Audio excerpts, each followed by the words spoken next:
आज हम आशुलिपि की प्रथम कक्षा व्यंजन रेखाओं को सीखेंगे। चलो चालू करें। आशुलिपि की व्यंजन रेखाएं एक वृत्त से प्राप्त की जाती है। जैसे कि इस वृत्त को 90 डिग्री ऐसा काटे तो ये दो भागों में बटेगा, फिर इसको ऐसा काट दिए, फिर इसको ऐसा, और उसके बाद ये ऐसा। तो इससे जो रेखाएं हमें मिलेंगी यही पूरे व्यंजन रेखाएं हैं। जैसे कि ये अपने को मिलेगी 30 डिग्री, ये एक हो गया, ये अपने काम आएगा च वर्ग, और ये 30 डिग्री काम आएगा, ये आएगा प वर्ग। उसके बाद ये 90 डिग्री, और ये जो है मिलेगा अपने को ये त वर्ग का काम आएगा।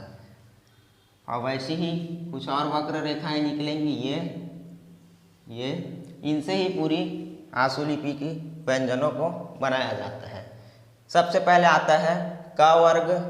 क वर्ग में क ख ग घ अंगा। अब क वर्ग को हल्के हाथ से लिखा जाता है। जैसे कि ये हो जाएगा अपना ये क। अब इस क को हल्का बोलते हैं इसलिए हल्का लिखते हैं। तो ये क, इसको क को हम ये काटें तो ये बनेगा ख। अब ये क को गहरा होता है ग। अब ग को काट के बनाते हैं घ, ये जिसको अंग्रेजी का जी एज बोलते हैं। और ये आता है अंगा, ये अंगा मोटा गहरा रहेगा अंगा। ये हल्का बोला जाता है इसलिए हल्का लिखा जाता है, ये गहरा बोला जाता है इसलिए गहरा लिखा जाता है। इसको बोलते हैं अल्प प्राण, महाप्राण, सकोष्ठ, सकोष्ठ महाप्राण। उसके बाद हम आते हैं च वर्ग। च वर्ग में इस व्यंजन से च वर्ग बनेगा। जैसे इस रेखा से च वर्ग, ये हो जाएगा अपना ये च हल्के हाथ से। अब इसी को काट देंगे हल्के हाथ से करके तो ये बनेगा छ। उसके बाद इसको च को गहरा करेंगे तो बनेगा ज, और इसी को गहरा को काट देंगे तो बनेगा झ। अब हिंदी आशुलिपि में यहाँ को तो न से ही दर्शाया जाता है, ये न। उसके बाद ट वर्ग। ट वर्ग में ये वाली जो स्ट्रेट 90 डिग्री है उस रेखा से हम ट वर्ग व्यंजन बनाते हैं। जैसे कि ये हो जाएगा ट। अब ये हल्का है, अब इसको महाप्राण ध्वनि बनाने के लिए काट देंगे तो ये बनेगा ठ। अब ये ट को गाढ़ा करेंगे तो बनेगा ड, और उसको फिर गाढ़ा करके काट देंगे तो ये बनेगा ढ। अब ये न है, ये अणा, तो ये न को काट देंगे ऐसा, और न अपने पास ये रहता है हल्का, और इसको काटेंगे अणा, क्योंकि रण और रण दोनों में अंतर स्पष्ट होना चाहिए। उस हिसाब से फिर त वर्ग। त वर्ग को दो तरह से बनाते हैं, वो आगे चल के बताएंगे।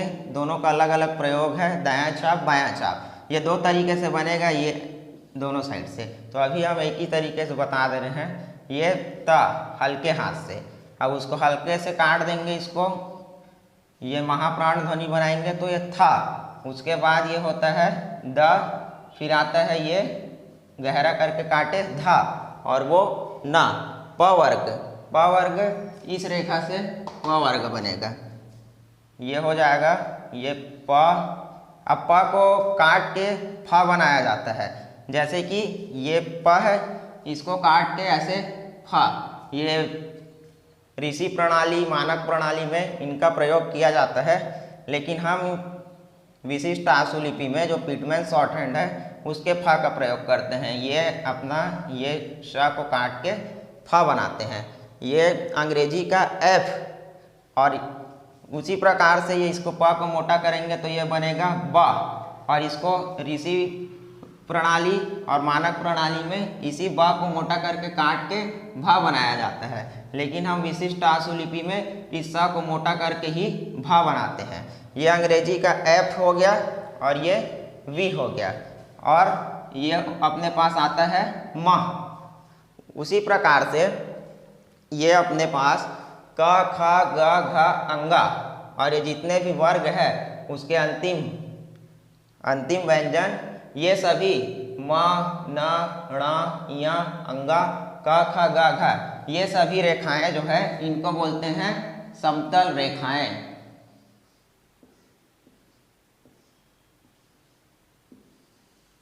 समतल रेखाएं इसको हॉरिजॉन्टल बोलते हैं। और उसके बाद ये च वर्ग, ट वर्ग, त वर्ग और प वर्ग ये होती है, उसको बोलते हैं डाउनवर्ड व्यंजन बोलते हैं इसको। और उसी प्रकार से इसको य, र, ल, व को अपवर्ड व्यंजन बोलते हैं, ऊर्ध्वमुखी व्यंजन। अब ये कैसे बनता है, जैसे कि ये हो जाएगा ये ऐसे या, उसी प्रकार से ये रा। सारी व्यंजन ऊपर से नीचे आ रहे थे इसलिए इसको डाउनवर्ड बोलते हैं, ये नीचे से ऊपर जाते हैं इसलिए इसको अपवर्ड या ऊर्ध्वमुखी और इसको अधोमुखी कहा जाता है हिंदी में। ये होता है रा। रा को काट के ही ड़ और अढ़ा बनाया जाता है। जैसे कि ये र है, इसको काट दिए तो ड़ा अढ़ा ये बन गया। अब ये ला, ये ला। इसी प्रकार यह है, यह को अगर मुंह को उल्टा कर देंगे वह बनता है। जैसे कि ये वाह, और उसी प्रकार से ये हा, ये हा हो गया। और ये शा और शा ये ऊपर से नीचे को लिखे जाते हैं हल्के हाथों से। अब इसको गहरा कर देंगे तो ज बनेगा। उर्दू में प्रयोग किया जाता है जो भी शब्द इजाज़त, ज़ाहिरा, जज्बा इस तरह के वर्डों में आता है, इसके लिए ज। और ये इसको हल्के हाथ से इस साइड से ले जाएंगे तो ये बनेगा अपना श। इस प्रकार से पूरे आशुलिपि व्यंजन रेखाएं हैं। और क वर्ग, च वर्ग, ट वर्ग, त वर्ग, प वर्ग इसको स्पष्ट व्यंजन बोलते हैं। ठीक है, ये आपका व्यंजन रेखाएं समाप्त। धन्यवाद। आज हम आशुलिपि की प्रथम कक्षा व्यंजन रेखाओं को सीखेंगे। चलो चालू करें। आशुलिपि की व्यंजन रेखाएं एक वृत्त से प्राप्त की जाती है। जैसे कि इस वृत्त को 90 डिग्री ऐसा काटे तो ये दो भागों में बटेगा, फिर इसको ऐसा काट दिए, फिर इसको ऐसा, और उसके बाद ये ऐसा। तो इससे जो रेखाएं हमें मिलेंगी यही पूरे व्यंजन रेखाएं हैं। जैसे कि ये अपने को मिलेगी 30 डिग्री, ये एक हो गया, ये अपने काम आएगा च वर्ग। और ये 30 डिग्री काम आएगा, ये आएगा प वर्ग।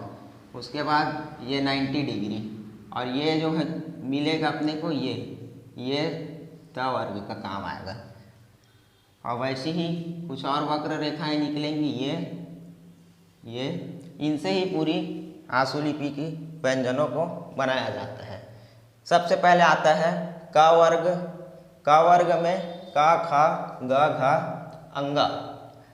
अब क वर्ग को हल्के हाथ से लिखा जाता है। जैसे कि ये हो जाएगा अपना ये क।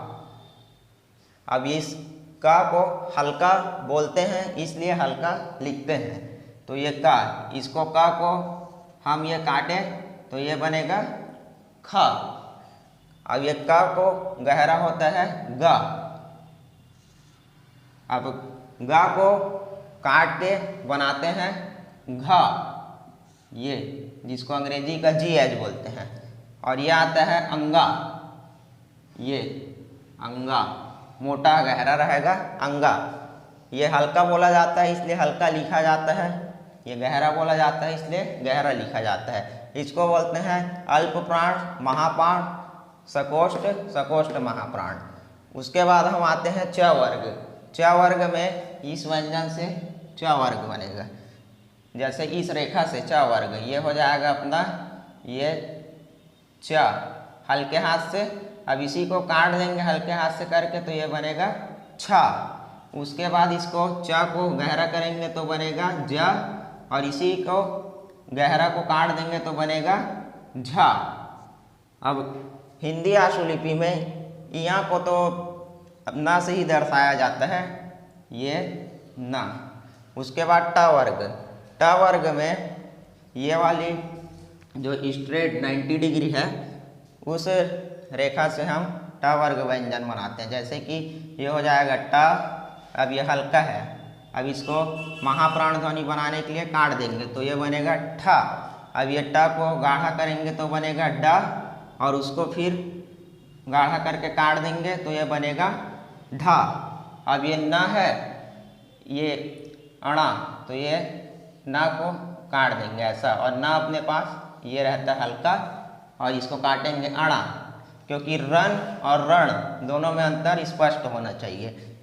उस हिसाब से फिर त वर्ग। त वर्ग को दो तरह से बनाते हैं, वो आगे चल के बताएंगे। दोनों का अलग अलग प्रयोग है, दायां छाप बायां छाप, ये दो तरीके से बनेगा, ये दोनों साइड से। तो अभी हम एक ही तरीके से बता दे रहे हैं। ये त हल्के हाथ से, अब उसको हल्के से काट देंगे, इसको ये महाप्राण ध्वनि बनाएंगे तो ये था। उसके बाद ये होता है द, फिर आता है ये गहरा करके काटे धा, और वो ना। प वर्ग। प वर्ग इस रेखा से प वर्ग बनेगा, ये हो जाएगा ये प।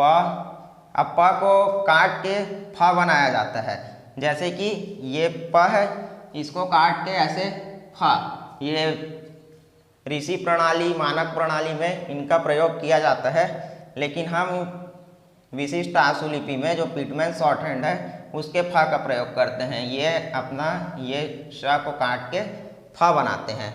ये अंग्रेजी का एफ, और उसी प्रकार से ये इसको प को मोटा करेंगे तो ये बनेगा ब, और इसको ऋषि प्रणाली और मानक प्रणाली में इसी ब को मोटा करके काट के भा बनाया जाता है, लेकिन हम विशिष्ट आशुलिपि में इस स को मोटा करके ही भा बनाते हैं। ये अंग्रेजी का एफ हो गया और ये वी हो गया, और ये अपने पास आता है म।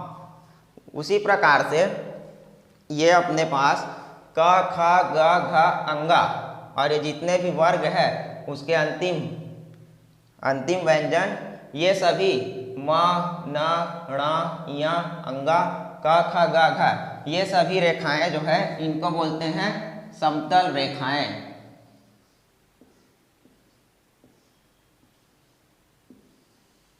समतल रेखाएं, इसको हॉरिजॉन्टल बोलते हैं। और उसके बाद ये च वर्ग, ट वर्ग, त वर्ग और प वर्ग, ये होती है, उसको बोलते हैं डाउनवर्ड व्यंजन बोलते हैं इसको। और उसी प्रकार से इसको य र ल व को अपवर्ड व्यंजन बोलते हैं, ऊर्ध्वमुखी व्यंजन। अब ये कैसे बनता है, जैसे कि ये हो जाएगा ये या, ये ऐसे या, उसी प्रकार से ये रा। सारी व्यंजन ऊपर से नीचे आ रहे थे इसलिए इसको डाउनवर्ड बोलते हैं, ये नीचे से ऊपर जाते हैं इसलिए इसको अपवर्ड या ऊर्ध्वमुखी, और इसको अधोमुखी कहा जाता है हिंदी में। ये होता है रा। रा को काट के ही ड़ और अढ़ा बनाया जाता है। जैसे कि ये र है, इसको काट दिए तो ड़ अढ़ा, ये बन गया। अब ये ला, ये ला। इसी प्रकार यह है, यह को अगर मुंह को उल्टा कर देंगे वह बनता है। जैसे कि ये वाह, वाह। और उसी प्रकार से ये हा, ये हा हो गया। और ये श और श, ये ऊपर से नीचे को लिखे जाते हैं हल्के हाथों से। अब इसको गहरा कर देंगे तो ज बनेगा। उर्दू में प्रयोग किया जाता है जो भी शब्द इजाज़त, ज़ाहिरा, जज्बा, इस तरह के वर्डों में आता है, इसके लिए ज। और ये इसको हल्के हाथ से इस साइड से ले जाएंगे तो ये बनेगा अपना श। इस प्रकार से पूरे आशुलिपि व्यंजन रेखाएं हैं। और क वर्ग, च वर्ग, ट वर्ग, त वर्ग, प वर्ग, इसको स्पष्ट व्यंजन बोलते हैं। ठीक है, ये आपका व्यंजन रेखाएं समाप्त। धन्यवाद।